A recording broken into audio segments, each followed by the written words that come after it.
Terima kasih. Untuk webinar kali ini, saya akan memberikan beberapa ringkasan dari beberapa program pelatihan yang RCK sediakan untuk teman-teman, dan nanti akan kita coba sama dengan kehidupan kita sehari-hari. Di mana biasanya kalau untuk teori-teori, saya yakin teman-teman udah baca di e-booknya, ya kan? Terus mungkin udah pernah mencari tahu di beberapa sumber-sumber yang ada di internet, misalnya atau buku, atau mungkin yang sudah punya pengalaman bekerja sebelumnya di tempat teman-teman yang sudah punya pengalaman gitu ya. Nah, kita ini untuk kali ini kita akan coba melihat kembali, kita coba ingat-ingat lagi, kita gali lagi nih informasi mengenai cara untuk presentasi secara profesional di depan mungkin atasan kita atau klien kita atau konsumen kita begitu ya. Nah, presentasi secara profesional ini sebetulnya sudah susah gampang.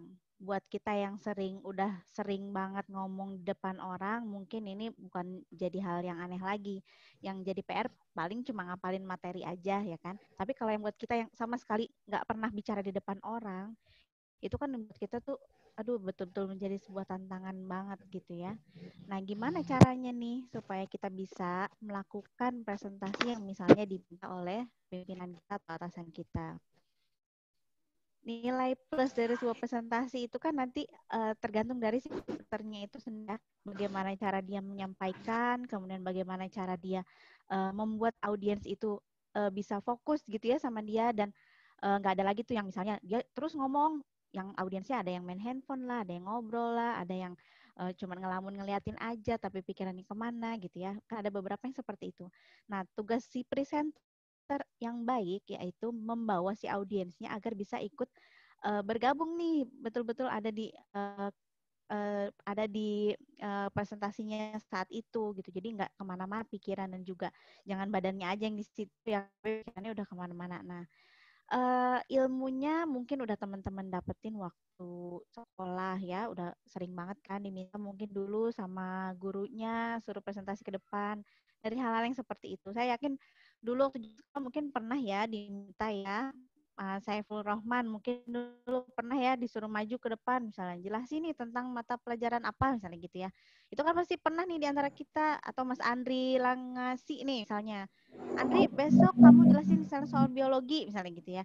Kayak gitu kan kita udah pernah, sebenarnya kita udah dikasih kesempatan untuk bisa tampil gitu ya. Tapi mungkin dulu kita belum tahu ilmunya, kita belum ngerti teorinya itu gimana, belum tahu juga gimana sih cara kita mengaplikasikannya di secara nyata gitu ya. Kalau dulu sekolah kita kan cuma dapat teori, kita paling paling sulit itu ya cuman tes aja ya kan, cuman kayak ada ulangan gitu, ujian-ujian aja gitu. Tapi kalau sekarang nih di dunia nyata, yang harus teman-teman hadapi apa? Ya nanti itu di dunia kerja ya kan, itu benar-benar yang harus dihadapi, dan bukan cuma nilai aja nih, nanti akan berpengaruh untuk misalnya penghasilan kita, untuk kehidupan kita ke depannya. Itu yang harus betul-betul kita perhatikan ya. Nah, coba kita cek lagi nih. Teorinya kita samakan ya. Biasanya sebelum melakukan presentasi nih, kebanyakan dari kita sistem belajarnya sistem SKS, betul ya? Setuju nggak?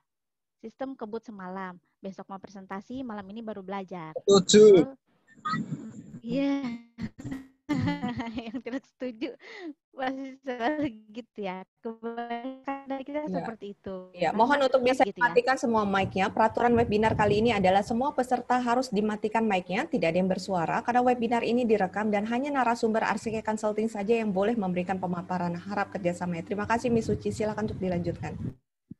Iya, terima kasih Miss. Ya, saya lanjutkan lagi ya. Nah, yang beberapa mungkin yang udah pernah belajarnya sistem kebut semalam tadi, mungkin merasa kayaknya kalau besok presentasi, malam ini gue ngapalin gitu, gue belajar, besok pasti gue inget gitu ya. Tapi kan itu belum tentu juga gitu ya. Nah, alangkah lebih baiknya misalnya, biasanya kan kalau misalnya mau ada presentasi dikasih waktunya 3 hari sebelumnya misalnya gitu. Nah, di sebelum itu dari kita dikasih tugas nih buat nanti ya Nancy Lestio besok misalnya hari Senin kamu presentasi. Nah, dikasih nih dari hari Jumat nih materi dan segala macamnya. Nah, kalau bisa Itu dihafalkan, dipelajari sampai betul-betul paham, kita udah paham, nah baru kita latihan bicaranya. Nah, kalau materi sih saya yakin tinggal dibaca pun atau nanti kalian teman-teman kalau teman-teman presentasinya pakai slideshow gitu ya, seperti yang pembicara profesional gitu ya kan pakai slideshow gitu. Itu lebih enak kan karena kita nggak perlu ngapalin banget gitu. Kalau lupa pun kita bisa lihat aja tuh nanti di layarnya, bisa kita presentasi ya, bisa kita baca gitu ya. Tapi kalau misalnya memang kita dituntut untuk betul-betul hafal materinya dengan jangka waktu yang misalnya 3 hari tadi, saya rasa sih harusnya udah bisa hafal gitu ya. Nah, gimana sih caranya sekarang nih mau praktekinnya? Kalau misalnya di dunia kerja kita yang sedang kita sekarang jalani gitu ya, misalnya nih Mas Reno nih, Mas Reno mau presentasi tentang produk yang ada di perusahaannya, misalnya yang kita jual produk jasa cleaning service misalnya gitu ya. Nah, terus Mas Reno nih ada ketemu klien nih, nanti mau menawarkan jasanya untuk perusahaan tersebut gitu ya, supaya perusahaan tersebut bisa pakai jasa kita gitu ya untuk membersihkan kantornya, untuk cleaning service kayak apa ya? Ya untuk cleaning di kantornya gitu ya. Nah, nanti misalnya kalau misalnya Mas Reno tadi presentasinya bagus, menjelaskannya oke, klien otomatis kan, wah ini kayaknya bagus juga nih, meyakinkan gitu ya. Walaupun misalnya kenyataannya si jasa tersebut nggak bagus-bagus amat misalnya gitu ya, atau misalnya di standar aja gitu sama dengan yang lain, tapi dengan cara kita mempresentasikan jasa yang akan kita jual tadi dengan baik, nah nanti otomatis Start, orang Pak. lain tertarik juga gitu dengan apa yang kita jelaskan. Gitu ya. Itu sudah menjadi Mood. Ya, mohon suara Miss Suci, hanya suara Miss Suci ya, saya saja, silakan. lanjutkan lagi ya. Oke, dilanjutkan lagi ya. Nah, untuk teknik presentasi sebagai profesional gitu ya, yang udah mungkin teman-teman di lingkungan rumah sekitarnya pernah jadi ketua pengajian misalnya gitu ya, memimpin sebuah acara jadi MC gitu, atau ada arisan nih siapa yang buka acaranya misalnya, atau nih bapak-bapak lagi ngumpul Karang Taruna ya kan, misalnya Mas Andi nih, Mas Andi Muhammad misalnya jadi ketua Karang Tarunanya yang membuka acara, mau ada kegiatan apa misalnya gitu kan. Nah itu kan sebetulnya kita sudah belajar, sebetulnya sehari-hari kita udah belajar loh presentasi. Kayak misalnya ibu ke anak menjelaskan, Nina makan nih pakai sendok misalnya. Caranya begini. Itu kita sudah mempresentasikan sebetulnya. Ngasih tahu, memberikan informasi yang mereka belum tahu supaya mereka paham dan sampai mereka mengerti dan akhirnya mungkin bisa dilaksanakan gitu ya tujuannya. Nah, balik lagi ke teknik presentasi profesional harus pertama kali diperhatikan adalah teman-teman harus bisa mempersiapkan dulu materi yang akan nanti dipresentasikan apa. Itu harus dikuasai. Ya, jangan sampai nanti kita udah belajar nih materi yang mau kita sampaikan misalnya tentang produk pembersih pakaian misalnya. Terus pas kita presentasi kita lupa. Terus yang kita jelasin produk pembersih lantai. Nah, jangan sampai kayak gitu. Karena saking ngeblank kan biasanya kalau lagi presentasi itu suka deg-degan ya. Itu udah nggak bisa dipungkiri lagi. Itu yang menjadi faktor paling utama ya, Pak Riki Adrian ya, setuju ya. Itu biasanya kalau udah di depan orang tuh deg-degannya waduh. Itu karena suka nggak bisa dikontrol. Yang akhirnya apa suka kita bikin kita ngeblank loh itu asli ya, suka ngeblank terus tadi aduh ngomong apa nih gue, aduh tadi apa yang kelewat ya, aduh tadi ini ngomongin apa lagi ya, aduh gue lupa nih, aduh gimana nih, nah udah kayak gitu tuh. Nah itu yang harus bisa kita minimalisir gitu ya, dengan cara apa, latihan tentunya. Nina, Saya runtut lagi ya dari awal nih. Yang pertama kita siapin dulu nih materinya apa yang nanti akan kita presentasikan. Kemudian setelah materinya matang, kita pelajari dari penyampaian materi buat presentasi ini apa, nanti coba latihan. Latihannya depan cermin aja dulu. Atau sekarang udah punya kamera video kan ya semua ya, hampir semua di handphonenya sekarang udah ada kamera depannya. Nah, kalau sudah ada kamera depannya, boleh tuh direkam apa yang nanti akan kita sampaikan, materinya sudah ada. Kalau misalnya tadi pas lagi pelajari materi, kayaknya aduh materinya kebanyakan banget nih. Teman-teman boleh bikin outline-nya. Kira-kira intisarinya apa. Nanti bisa kita kembangkan sendiri tuh dengan gaya dan komunikasi kita masing-masing gitu ya. Nanti kalau misalnya sudah materi oke, gimana nih? materi mah udah oke nih, udah di luar kepala lah gitu ya. Ada di buku maksudnya. Nanti bisa lihat juga di slide gitu kan. Nah, nanti udah oke semua, tapi gimana nih gue nggak bisa ngomongnya. Ngerti sih materi ini harus dijelasin nih kayak gini misalnya gitu. Tapi gimana cara ngomongnya? Itu yang biasanya jadi kesulitan kita ya kan.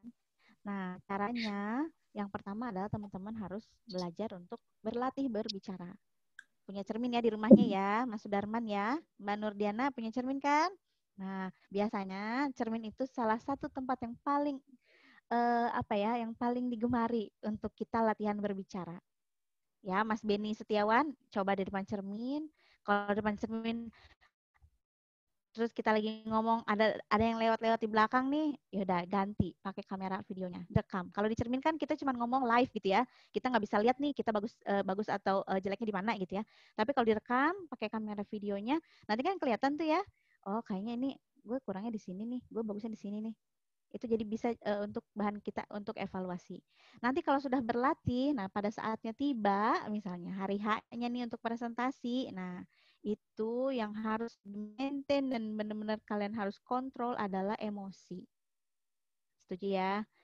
Emosinya dikontrol nih, jangan sampai deg-degannya malah menjerumuskan kita ke sesuatu yang malah akhirnya blank gitu ya. Aduh, tadi udah siapin matang-matang dari 3 hari yang lalu, udah apa di luar kepala, begitu lihat audiens ternyata audiensnya tuh misalnya ada 1.000 audiens misalnya gitu ya. Kan kita suka jiper ya, suka ya ampun banyak banget ini gitu kan. Nah, yang kayak gitu tuh yang harus kita benar-benar bisa manage gitu ya. Bisa presentasi dengan teori-teori yang sudah teman-teman punya dengan cara-cara yang tadi yang sudah saya berikan. Nah, nanti tinggal prakteknya dicoba pakai kamera depannya. Atau yang paling gampang sekarang di screenshot dulu ya. Udah di screenshot belum? Kemarin beberapa nih ada yang belum screenshot katanya. Jangan lupa di screenshot ya. Ada wajah teman-teman, ada wajah dari kita juga gitu. Oke. Mungkin untuk pemaparan presentasi teknik presentasinya saya cukupkan sekian. Nanti teman-teman bisa coba. Cuma sedikit ilmunya ya, tapi kalau dipraktekkan insya Allah nanti bisa jadi banyak manfaatnya untuk teman-teman. Saya berharap teman-teman bisa dan mau bergerak nih di masa pandemi ini, manfaatkan waktunya. Mudah-mudahan nanti setelah selesai pandemi, mulai bekerja lagi, ilmunya bisa dipraktekkan langsung di tempat kerjanya masing-masing. Begitu ya. Terima kasih teman-teman. Semoga ilmu yang sedikit ini bisa bermanfaat. Sampai jumpa kembali di lain kesempatan. Terima kasih. Salam progres.